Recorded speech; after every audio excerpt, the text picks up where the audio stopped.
unscheduled. And so Teo Fabi running the risk now of losing his track position. Jimmy Vasser has proven this season that a cool, non-complicated outlook can be easily mixed with his professional life and produce winning results. We've had a great season this year with all the podium finishes, doing so well, made a big jump for my career. You know, we've been so focused and working so hard this year. It's the time away that I really enjoy, spending time with my friends. You know, I remember it just like it was yesterday. I know the outside of your home, but you want to listen to this. I don't know where to begin. Always looking for that one unusual piece. Kind of rip. I'm going to have to take a pass on this one at 225. Cut. You know, you got to do something athletic now and then. Lack of racing testing, I have to get my practice here at the bumper cars.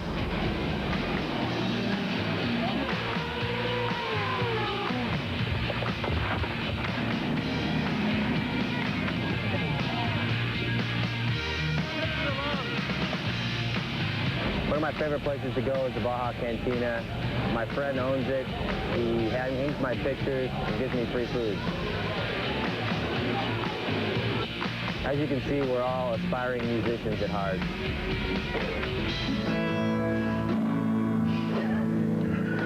That was good, dude.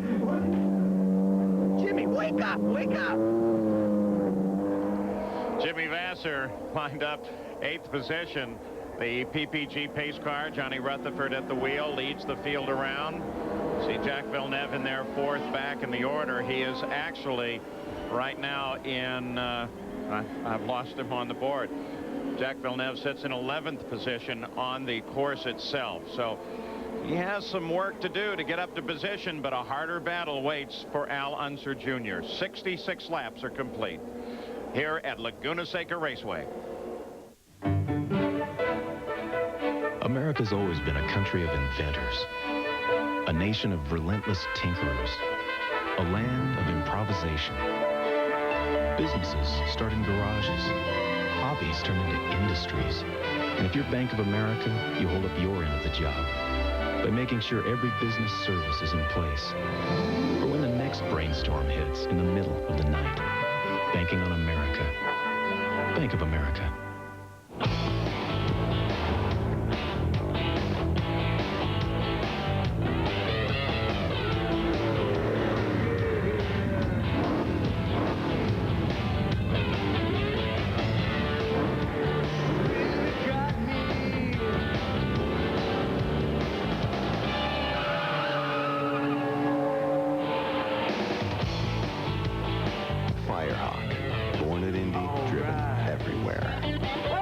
I get here early to stock up on Texaco Haviland Formula 3 motor oil because it gives my engine complete protection.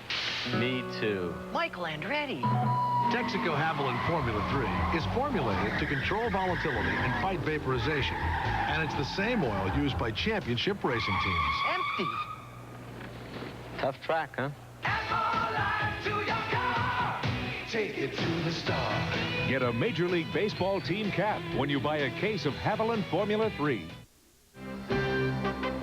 Don't forget Thursday, ESPN College Football. The Kansas Jayhawks battle the Texas Christian Horned Frogs live on ESPN.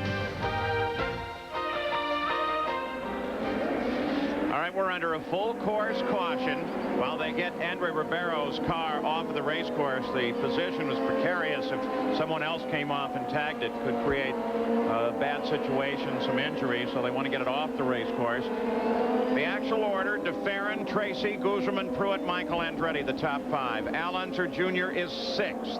Bobby Rahal 7th, and Vasser, Teo Fabi, Adrian Fernandez, Jack Villeneuve. He sits there in 11th. The championship is simple. It's a must-win for Al Unser Jr. Jan Beekes? Paul, Roger Penske knows, of course, that is the case. And he's pulling out all the stops. On this restart, Emerson Fittipaldi is right ahead of Alonso Jr. Obviously, there's been some communications between the two. Emerson will move out of the way. But then his job is to try and hold up Bobby Rahal, who sits behind. They know they have to go for it, and they're ready. They've been saving fuel during this caution. They'll turn it up when they get a chance, Paul. So the season comes down quite simply here in the final laps to a charge through the field by Al Unser Jr. Derek, is he up to it? He is up to it, but is the car, will it allow him to make that type of charge? From what we have seen this afternoon, he doesn't have the outright speed to get himself to the front by passing the cars ahead of him. So it will be an uphill battle. And we don't want to take anything away from de Ferran, who was so close to a victory at Cleveland and may be on his way to his first IndyCar victory as he leads the field back toward the green flag. And look at Jacques Villeneuve as he slides across in front of Paul Tracy. And remember, Villeneuve got the bad break with the pace car, because if de Ferran had been behind Villeneuve when that yellow came out, he would have made up a whole lap and would have made his job a lot easier. Again, only if Al Unser Jr. wins the race will he need all those precious positions. So back to green flag. You rode for a moment there with second place Paul Tracy, who sits just behind Jacques Villeneuve, who is a lap down. De Ferran is able to ease away. Oh, more than ease away. De Ferran is in control here. Unless he has mechanical failures, he looks as he has the potential to cover everybody and maybe extend the tremendous record that IndyCar has this year. Well, look at Michael Andretti alongside of Scott Pruitt. They go through this corner side by side, pushes Pruitt off. That can be a very dangerous corner to run off the right side. Pruitt keeps it under control. They climb the hill. Now will Pruitt be able to challenge? He's got Marco Greco between him now, or just in front of Michael. And Greco pulls offline. They both come screaming down the hill. And that was a case of who was going to blink. Unfortunately for Scott Pruitt, Michael had that inside line, which is a harder turn to make. But Scott Pruitt rode him all the way, and he was lucky that he didn't get all four wheels off the racetrack. That was a very scary move. And Al Jr. squeaked past Emerson Fittipaldi. So Al Unser Jr., sixth place, still trying to come forward. There comes Sam Pedri.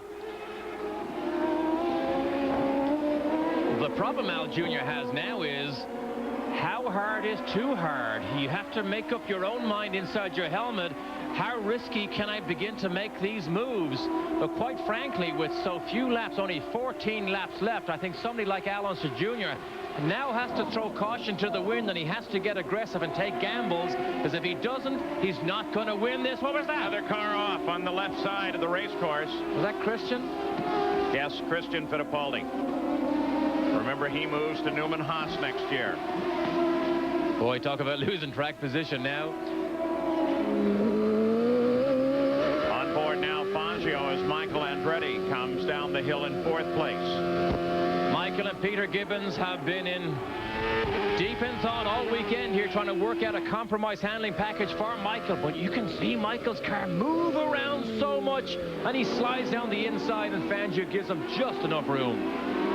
Just ahead, the 14 car, Ekblom. Interesting story on his arriving in A.J. Foyt's car. On his way to be married in Hawaii. Just happened to be convenient, passing through Monterey. Sounds like good credentials to get a drive to me.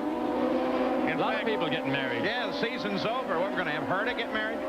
Brian Herta gets married next week. He then has a honeymoon in Greece. Then he goes back to Indianapolis to have some of the hardware taken from his leg. And in fact, his team owner, Chip Ganassi, will hear the wedding bells next week.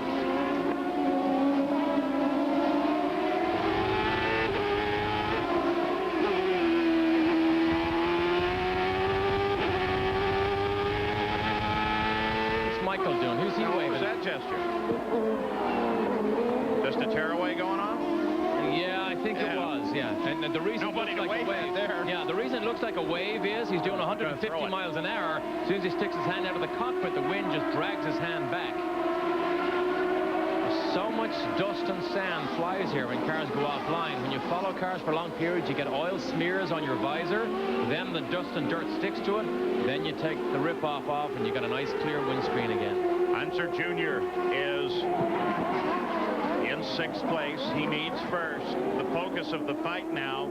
There's a presumption that the PPG Cup is moving closer and closer to the pit of Jack Villeneuve, and will be awarded to him here as the youngest ever champion in the Indy cars. So the focus now will move to the battle at the front of the field. Gugelman is in 3rd place. Paul Tracy is in 2nd. And Gilles de Ferran is 12 laps away from his first IndyCar win. And of course, you are talking irrespective of what happens in the appeal. Even if they got all their points back from Portland, it won't make any difference. Look at the traffic jam here.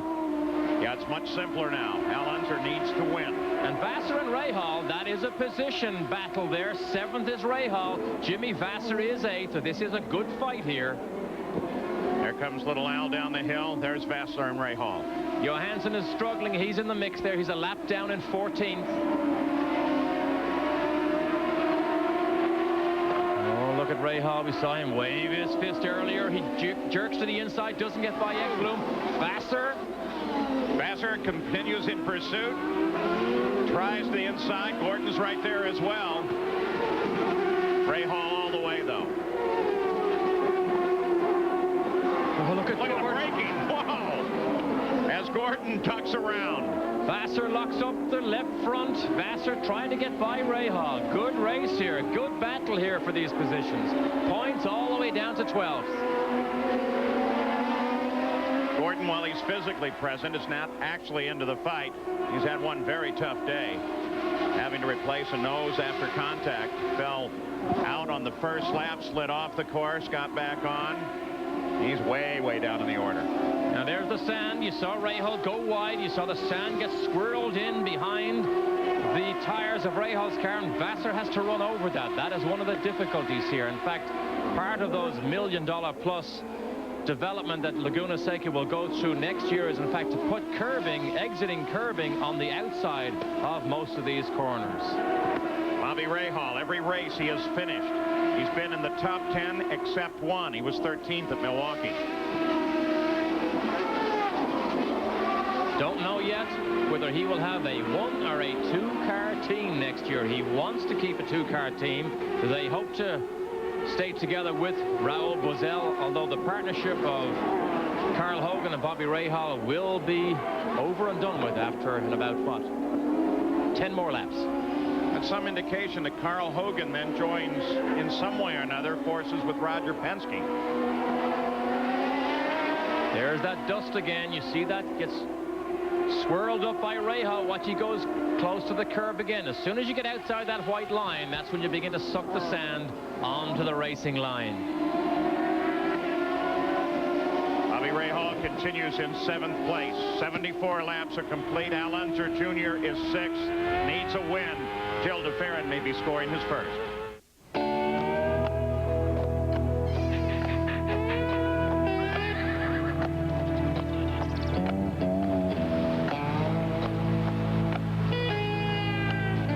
Put 700 of the world's most powerful horses together, and what do you get? You get out of the way. The Budweiser Ken Schrader stock car.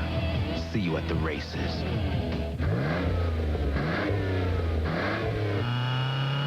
With new spark plugs, you get improved performance for a while.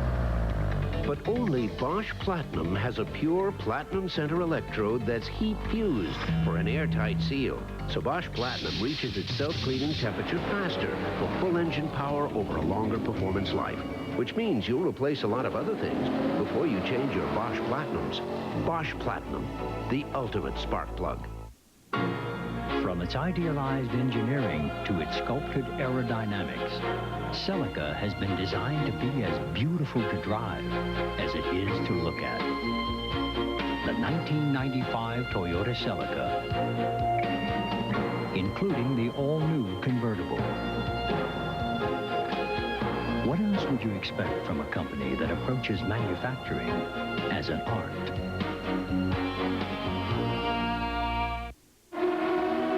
Jimmy Vassar on a very, very slick course here in the closing laps. And he has been loose most of the last lap. In fact, everybody is fighting this very slick course. But at the moment, Brian Herta, Vassar's teammate, is with Gary Giro. Well, we said at the top of this show that this team has had such strange luck. Brian Herta, you had a steering wheel break